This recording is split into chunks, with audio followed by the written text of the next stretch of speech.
Assalamualaikum warahmatullahi wabarakatuh.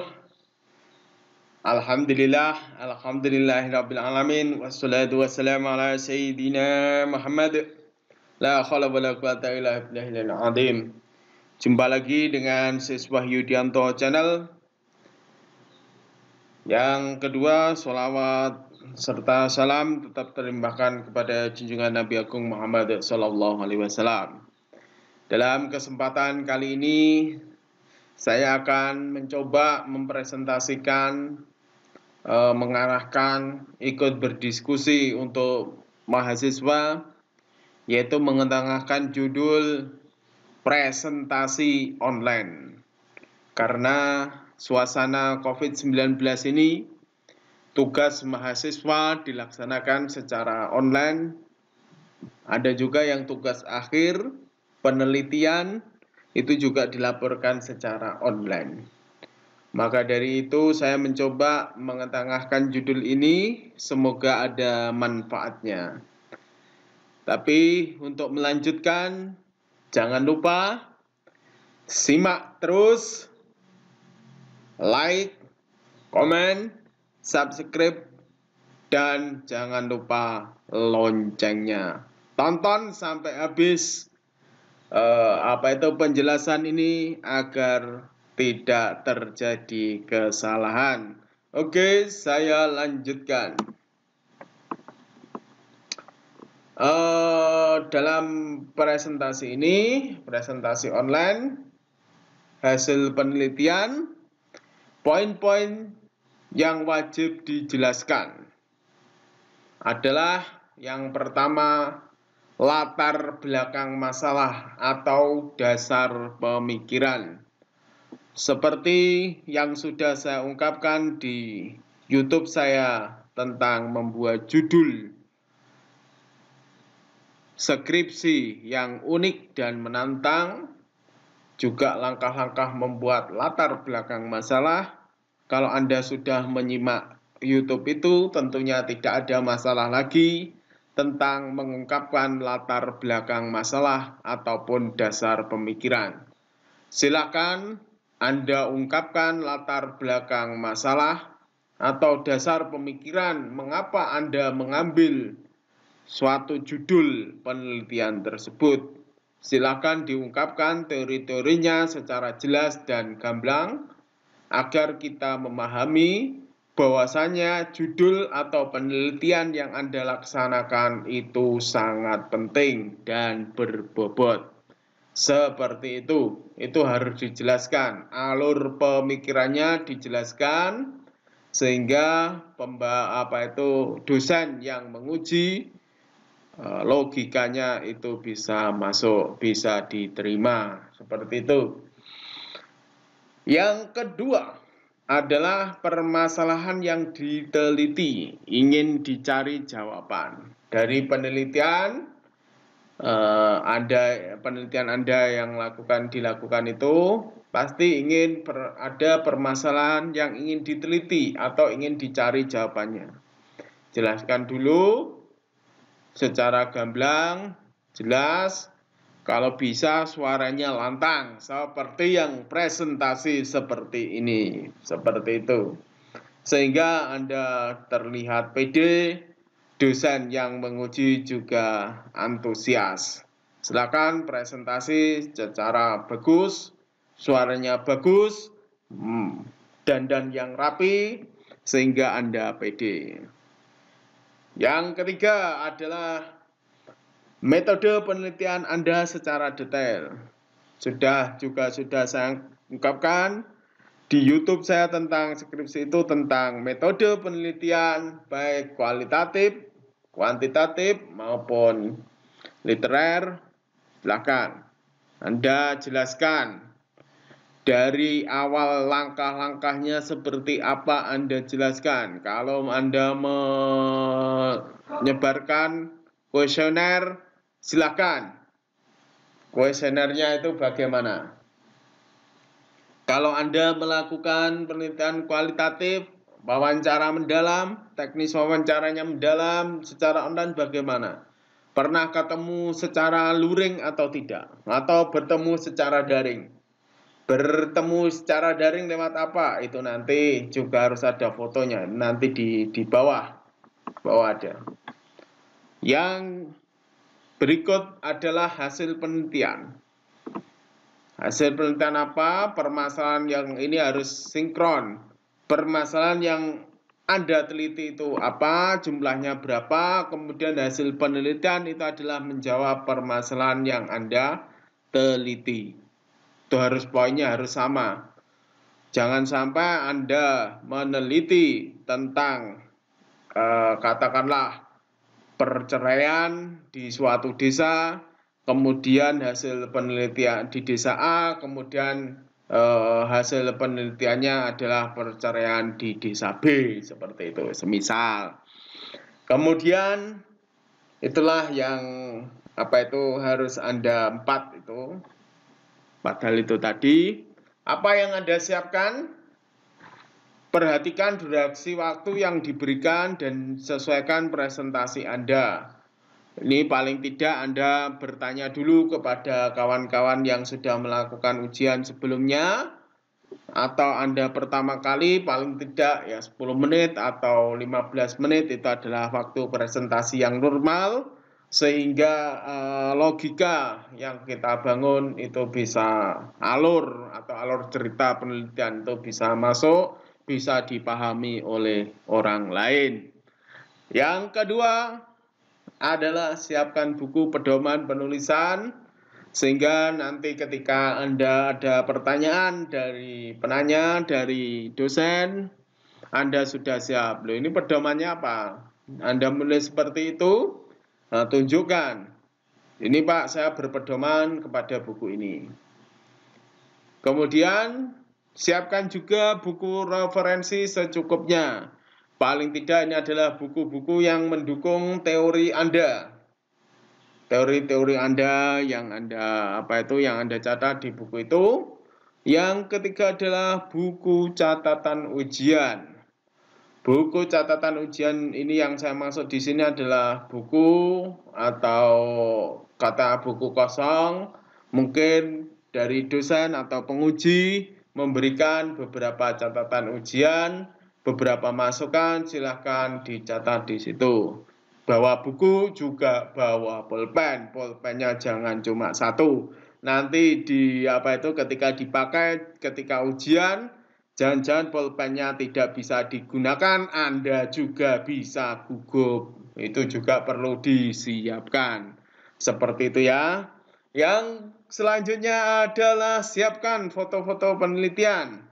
Tunjukkan bahwa Anda melakukan penelitian. Ini sudah wajib ya, sehingga foto itu penting, dokumentasi itu penting. Sehingga Anda tidak dianggap melakukan plagiasi atau hanya melakukan rekayasa. Oke? Saya lanjutkan presentasi ini.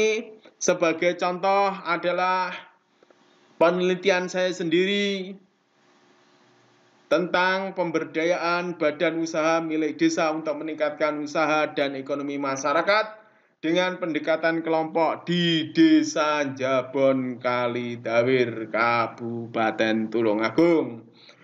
Ini dipersembahkan oleh Siswa Yudianto Channel. Oke, jangan lupa like, komen, dan subscribe, tonton sampai habis. Dasar pemikirannya ini adalah sebagai contoh, ini cepat saja. Yang penting adalah poin-poin yang Anda lakukan sudah dapat di awal. Ini hanya sebagai contoh saja, seperti itu judulnya. Dasar pemikirannya adalah membangun Indonesia dari pinggiran merupakan salah satu cara memperkuat negara kesatuan. Ini adalah buah pikiran dari Presiden Joko Widodo. Jadi ini adalah logika yang saya bangun, bahwasanya inilah yang menjadi statement dari Presiden Jokowi ketika dia mulai membangun dari desa, membangun negara. Membangun negara dari pinggiran, seperti itu kan. Desa itu berada di pinggiran, kalau sudah di tengah itu namanya perkotaan. Salah satu bentuk kebijakan pembangunan yang strategis dengan cara menguatkan wilayah terendah, yaitu desa menjadi tonggak kedaulatan secara nasional untuk berkompetensi secara global. Seperti ini. Kata-katanya bagus, yang tinggal kita Anda memasukkan logika ini bagaimana. Silakan diterangkan. Untuk menuju pembangunan dalam meningkatkan kesejahteraan masyarakat untuk mengelola daerah sehingga bisa menciptakan daerah yang produktif dan mandiri. Tidak jelas kalau desanya maju, sudah pembangunannya sudah bagus, jalannya bagus, banyak usaha di sana, banyak usaha dan ekonomi masyarakat, itu sudah bagus, tentunya usahanya produktif sehingga desanya sudah mandiri. Ini sudah pas, tinggal nanti eksplorasi logikanya yang tepat saja. Oke, saya lanjutkan. Pertanyaan yang saya cari adalah bagaimana proses pengabdian masyarakat dalam pemberdayaan badan usaha milik desa untuk meningkatkan usaha dan ekonomi masyarakat dengan pendekatan kelompok di Desa Jabon, Kecamatan Kalidawir, Kabupaten Tulungagung. Ini adalah poin kedua permasalahan yang saya ambil. Seperti itu. Saya juga mengungkapkan teori pemberdayaan. Teori pemberdayaan menciptakan suasana atau iklim memungkinkan potensi masyarakat berkembang. Masyarakat pasti semuanya pasti punya potensi. Jangan sampai ada anggapan masyarakat itu lemah, pasti punya potensi. Bahkan kelemahan itu bisa menjadi sebuah kekuatan. Seperti itu orang-orang manajemen ngomongnya, gitu kan. Kita lanjutkan, ini harus diberdayakan, didampingi oleh masyarakat, oleh orang-orang yang bisa memberdayakan. Kedua, kita perkuat potensi atau daya yang dimiliki oleh masyarakat itu didampingi, itu bisa jadi kuat. Kita arahkan. Yang ketiga, mungkin kita carikan networknya itu bagaimana. Atau apa-apa yang lemah, kita analisis, kemudian kita carikan solusinya. Memberdayakan mengandung pula arti melindungi. Dalam proses pemberdayaan harus dicegah yang lemah menjadi tambah lemah dikarenakan oleh kekurangberdayaannya dalam menghadapi yang kuat. Ini harus terus disampaikan dan didengungkan. Dan sekarang alhamdulillah Indonesia, pemerintah khususnya sudah banyak-banyak sekali menggelontorkan uang untuk membangun desa. Oke, saya lanjutkan. Inilah teori-teori pemberdayaan yang saya ambil, ini hanya sebagai contoh gitu ya. Saya lanjutkan dalam metode penelitian. Karena ini metode pengabdian, kemudian ini saya juga ikut berproses di situ, saya menggunakan PAR, yaitu Participatory Action Research. Saya terlibat di situ. Sebagai seorang peneliti, saya terlibat di situ juga ikut melakukan gitu ya. Jadi saya lanjutkan di metode penelitian. Kalau Anda melakukan kuantitatif atau kualitatif juga Anda jelaskan. Anda melakukan wawancara, silakan. Anda melakukan wawancara mendalam, caranya bagaimana, silakan dijelaskan. Kalau saya ikut berpartisipasi dalam setiap kegiatan. Kegiatannya apa? Setelah ini dilihat.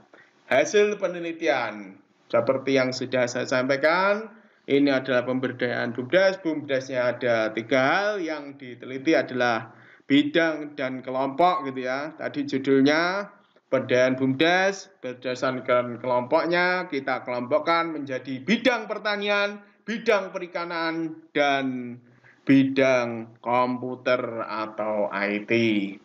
Bidang pertanian yang dilakukan adalah melakukan penyuluhan dan pelatihan, kemudian kita suruh melatih, penyuluhan dan pelatihan itu harus dilakukan. Kegiatan percontohan itu didemonstrasikan. Yang sudah bagus yang mana? Kita contohkan. Kita beritahukan kepada petani, silakan kita ajak diskusi. Lanjut setelah didemonstrasikan, mereka mempunyai keinginan harus kita bina. Jangan sampai dibinasakan. Yang melakukan pemberdayaan itu orangnya harus sabar, telaten untuk membina sehingga masyarakat menjadi sukses, petaninya sukses. Oke, jangan sampai patah arang juga. Oke, yang kedua adalah bidang perikanan. Bidang perikanan di desa Jabon Kalidawir adalah ikan patin. Ini kemarin yang dilakukan adalah dari pembenihan, seleksi induk, pemijahan, kemudian penetasan telur, kemudian cara makan, kualitas air, kemudian menghilangkan hama dan penyakit. Ini dilakukan satu persatu dan saya ikut di dalamnya. Seperti itu. Yang ketiga adalah pengabdian bidang komputer, melakukan administrasi dokumen UMKM. Karena juga sudah ada UMKM di sini, administrasinya kita lakukan, penyajian informasinya bagaimana, administrasi keuangannya bagaimana, sudah kita lakukan. Oke, seperti itu. Ini yang saya ungkapkan tadi adalah foto wawancara dengan narasumber. Ini adalah di Balai Desa, kita melakukan wawancara dan beberapa hal penting strategis untuk mengambil keputusan. Seperti itu penjelasan dari Siswa Yudianto Channel. Semoga ada manfaatnya. Berjumpa lagi dengan kesempatan yang lain dengan tema-tema yang berbeda dan membangun pemikiran Anda semua. Wassalamualaikum warahmatullahi wabarakatuh.